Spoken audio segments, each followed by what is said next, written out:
Hi, my name's Lisa Robyn Wood and I am the founder of Grip Corporate Coaching. I've been doing these little videos every week just to share some thoughts and ideas from myself and to give you a bit of an insight into me as a coach and Grip Corporate Coaching. What I wanted to talk about today is based on something I saw on my LinkedIn feed last week. And I think LinkedIn is a great place for sharing thoughts and ideas, and often you'll see the typical quotes pop up that people love to share, and some of those I find really helpful and inspiring. And one actually really stood out to me last week, which was a quote from Sun Tzu, I think is how you say their name, which was, "A leader leads by example, not by force." And it really resonated with me in respect of leadership, what I think leadership is, and my experience of learning to be a leader.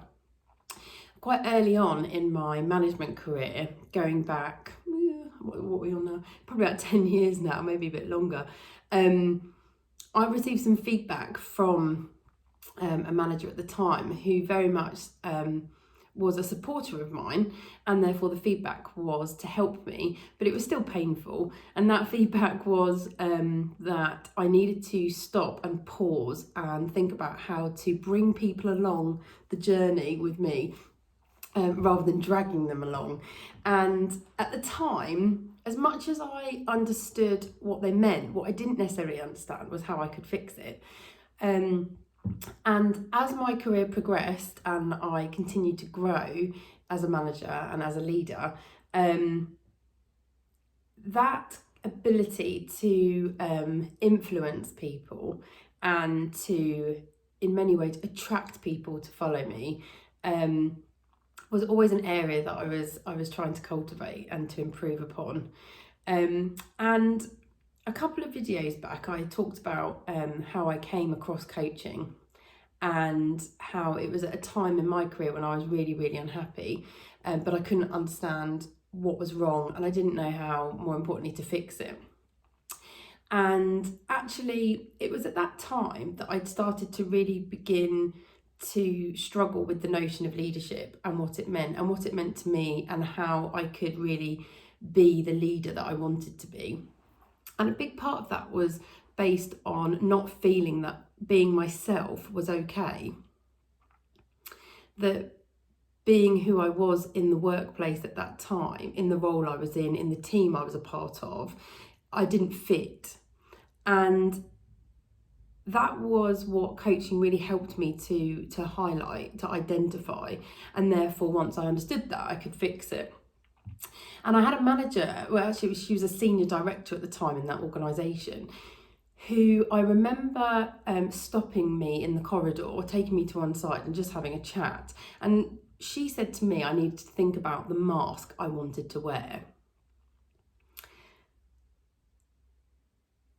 And that comment, it jarred then, it still jars now. And it is a comment that I'm in great conflict with, because pretending to be something to people and not being my true self is not a way I want to be. And to have a really influential senior director say that to me, I found it very difficult and I found it very confusing. And it definitely caused me to question whether I was in the right place. And unfortunately, that was a feeling that grew and grew until I could gain a better understanding of it and understanding why I found it so difficult to be able to resolve it. What I really discovered through my coaching experience when I was coached was connecting with my values, and by understanding my values and what is important to me, it really helped me to highlight what was going wrong and what I could change to improve the situation for myself. And one of those values that's really important to me is authenticity. And I think it's so crucial in strong leadership to be authentic.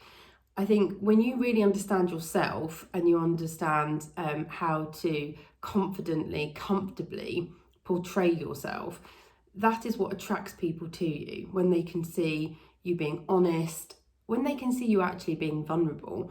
And I think when as a leader you're really connected with your authentic self, actually it magnifies outwards. You start being able to be much clearer around what's important to you, what your purpose is.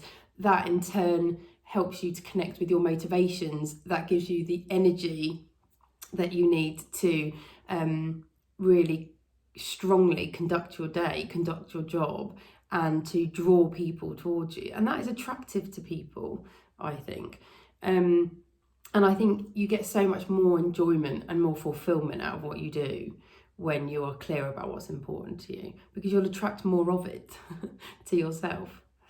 So if you're interested in values exploration, getting closer to what's important to you, getting to understand what's more important to you, and being able to have more of that in your day-to-day work life, then let's have a conversation and see if Grip Corporate Coaching can help you.